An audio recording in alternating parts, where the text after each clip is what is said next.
Bismillahirrahmanirrahim. Assalamualaikum warahmatullahi wabarakatuh.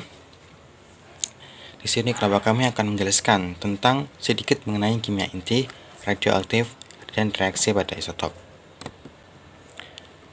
Kimia inti sendiri adalah suatu cabang ilmu kimia yang mempelajari tentang sifat dan perilaku inti. Ini melibatkan pemahaman tentang struktur atom, nukleida, reaksi inti, dan radioaktivitas. Kimia inti memiliki peran yang penting dalam berbagai bidang ilmu teknologi. Untuk definisi dari kimia inti sendiri, kimia inti adalah studi tentang sifat dan perilaku dari inti atom, termasuk reaksi inti dan peluruhan radioaktif. Kemudian fokus dalam perubahan inti atom, perubahan dalam jumlah proton dan neutron dalam inti atom. Peran kimia inti sendiri dalam bidang ilmu teknologi sangatlah penting, diantaranya adalah sebagai energi nuklir. Reaksi fisi nuklir digunakan dalam pembangkit listrik tenaga nuklir. Energi nuklir ini memberikan alternatif yang berkelanjutan dan bersih untuk kebutuhan energi global. Selanjutnya adalah pengobatan dan diagnostik medis. Radioterapi menggunakan isotop untuk mengobati kanker, seperti halnya kemoterapi. Kemudian penanggalan radiotermik.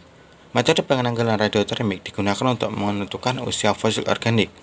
Misal kita menemukan suatu fosil dinosaurus ataupun tumbuhan pada zaman purba, kita bisa mengetahui berapa usia mereka melalui penanggalan radiotermik oleh reaksi nuklir tersebut.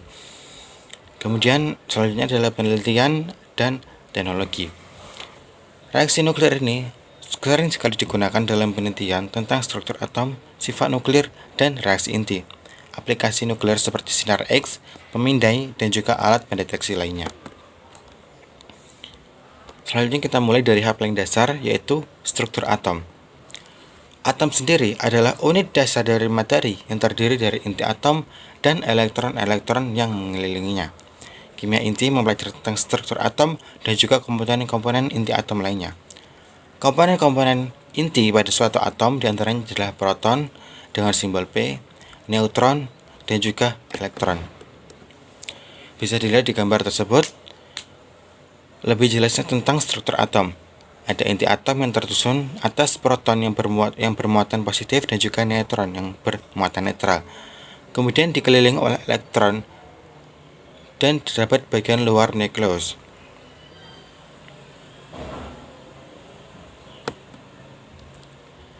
Selanjutnya adalah nukleida. Nukleida atau nukleida dari nukleus atau juga dikenal sebagai spesies nuklir adalah kelas atom yang dicirikan oleh jumlah proton mereka Z, jumlah neutron mereka N, dan juga keadaan energi nuklir mereka. Kata nuklir pertama kali diciptakan oleh Truman P. Kohnan pada tahun 1947. Kohnan mendefinisikan nukleida sebagai spesies atom yang dicirikan oleh konstitusi intinya yang mengandung jumlah proton dan juga neutron. Istilah ini awalnya berfokus pada kata nukleus atau inti atom tersebut. Kemudian jenis-jenis nukleida. Jenis-jenis nukleida ini dibagi menurut jumlah elektron mereka maupun jumlah proton mereka ataupun jumlah neutron mereka. Di sini kami jelaskan ada 4 jenis-jenis nukleida. Yang pertama adalah isotop. Isotop adalah variasi atom yang elemen memiliki jumlah proton yang sama tetapi memiliki neutron yang berbeda pada inti atomnya. Untuk isomer sendiri adalah nukleida yang memiliki jumlah massa yang sama tetapi jumlah proton dan juga neutron yang berbeda. Isomer ini memiliki jumlah total proton dan neutron yang sama. Isoton adalah nukleida yang memiliki jumlah neutron yang sama tetapi memiliki jumlah proton yang berbeda. Isoton ini memiliki jumlah total neutron yang sama, akan tetapi dengan jumlah proton yang berbeda. Kemudian isomer. Isomer nuklir adalah nukleida yang memiliki jumlah proton dan neutron yang sama dengan isotop lainnya, tetapi memiliki keadaan energi yang berbeda. Isomer dapat berada dalam keadaan energi yang lebih tinggi atau lebih rendah. Selanjutnya jenis-jenis isotop. Isotop stabil dan radioaktif. Isotop stabil adalah isotop yang tidak mengalami peluruhan radioaktif dan memiliki waktu paruh yang sangat panjang atau bahkan stabil secara permanen. Isotop radioaktif mengalami peluruhan radioaktif secara alami dan dapat mengalami emisi partikel untuk mencapai kestabilan. Fraksi isotopik adalah proporsi relatif dari masing-masing isotop untuk sebuah sampel. Kemudian isotop berat ringan. Isotop berat ringan untuk menunjuk pada isotop dengan jumlah massa yang berbeda, di mana isotop yang lebih berat memiliki neutron yang lebih besar. Kemudian nomor atom dan nomor massa.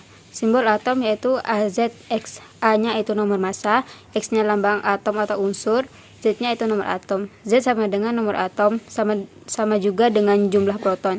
Jumlah proton sama dengan jumlah elektron. Kemudian A sama dengan jumlah proton plus neutron. Jadi A sama dengan Z plus neutron. Jumlah neutron sama dengan A kurangi Z. Kemudian reaksi yang terjadi yaitu ada reaksi fusi, reaksi fisi, dan transfusi nuklir. Yang pertama yaitu fisi. Fisi adalah pembelahan inti atom berat menjadi inti atom yang lebih kecil. Sedangkan fusi, penggabungan inti atom ringan menjadi inti atom yang lebih berat. Kemudian transmusi nuklir. Transmusi nuklir adalah perubahan jumlah proton atau neutron dalam inti atom melalui emisi positron atau penangkapan elektron. Kemudian ada contoh dari reaksi-reaksi tersebut, yaitu yang pertama U235 plus N menjadi Ba141 plus Kr92 plus 3N, yaitu uranium 235 dan neutron menghasilkan barium 141, kripton 92 dan 3.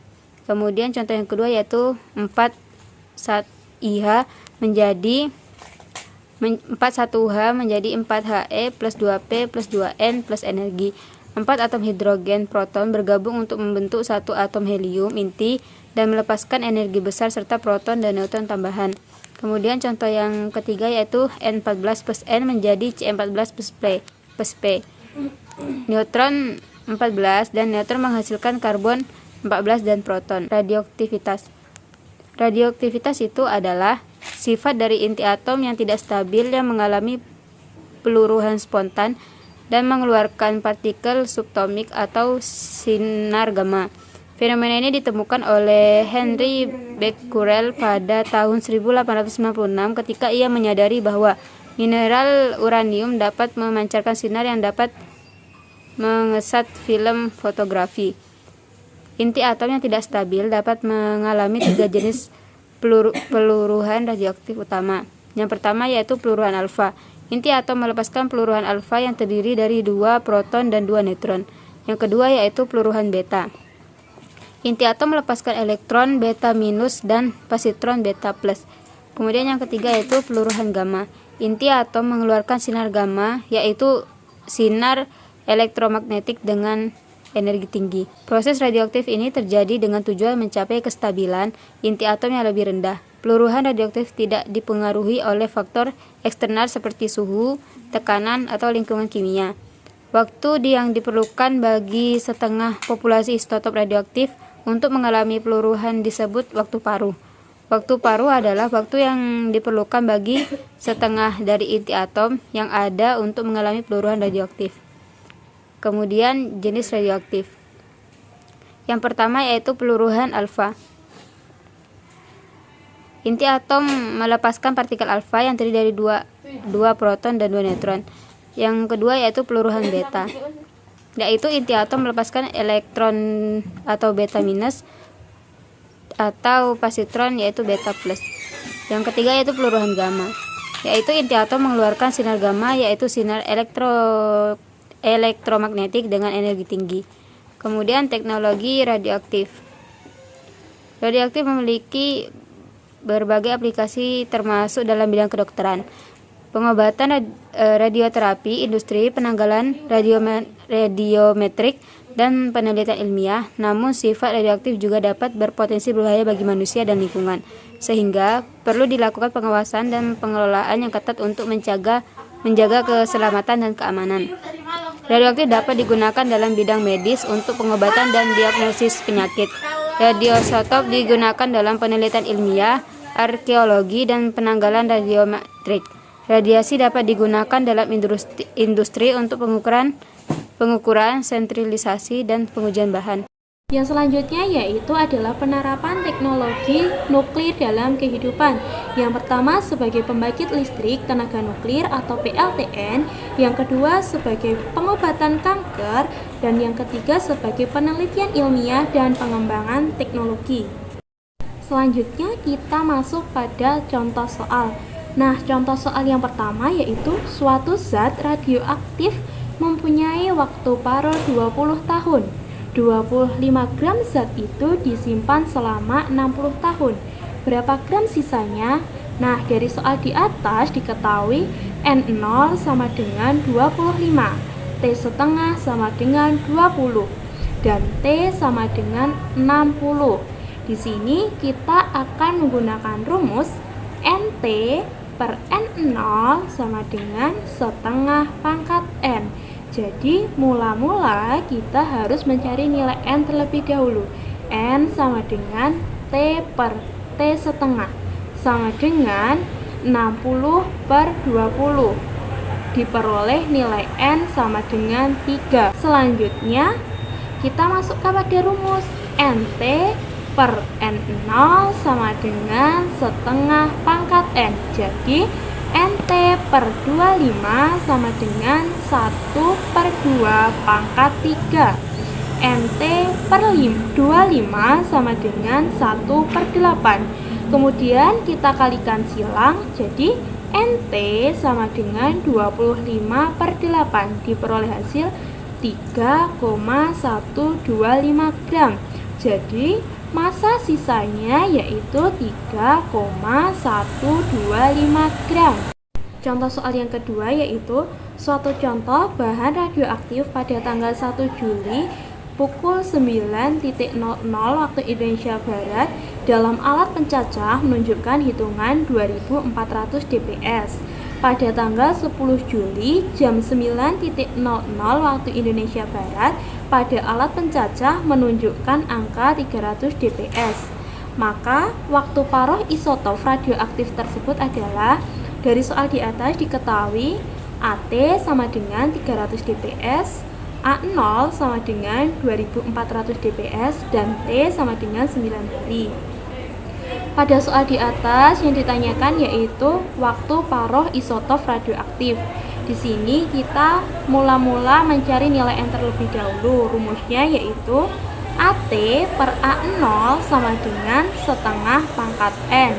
Jadi kita masukkan nilai AT-nya 300, nilai A0-nya 2400, jadi 300 per 2400 sama dengan setengah pangkat N. Didapatkan nilai N-nya sama dengan 3. Kemudian kita masukkan pada rumus waktu paruh. T setengah sama dengan T per N, di mana T-nya adalah 9 dan N-nya adalah 3. Jadi 9 dibagi 3 sama dengan 3. Diperoleh waktu paruh isotop radioaktif yaitu 3 hari. Contoh soal yang ketiga yaitu sebuah cuplikan mengandung radioisotop 24Na sebanyak 10 gram dengan waktu paruh 15 jam. Berapa 24Na yang masih tersisa setelah disimpan selama 60 jam? Dari soal di atas diketahui bahwa N0 sama dengan 10 gram, T setengah sama dengan 15 jam, T sama dengan 60 jam. Di sini kita menggunakan rumus NT sama dengan N0 dikali setengah pangkat N. Jadi mula-mula kita harus mencari nilai N-nya terlebih dahulu. N sama dengan T dibagi T setengah.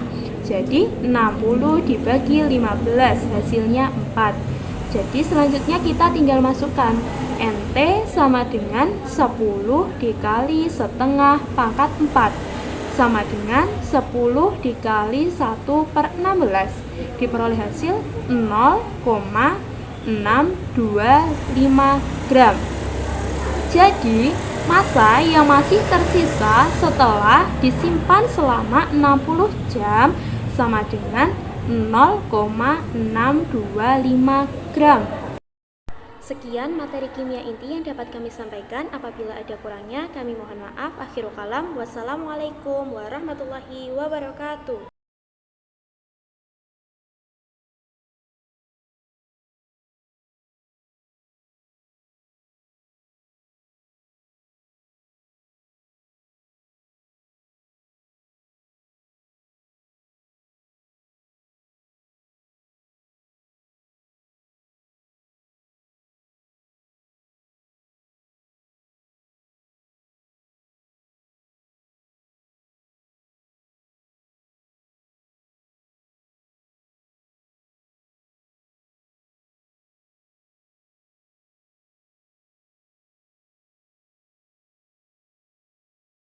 Sekian materi kimia inti yang dapat kami sampaikan. Apabila ada kurangnya, kami mohon maaf. Akhirul kalam. Wassalamualaikum warahmatullahi wabarakatuh.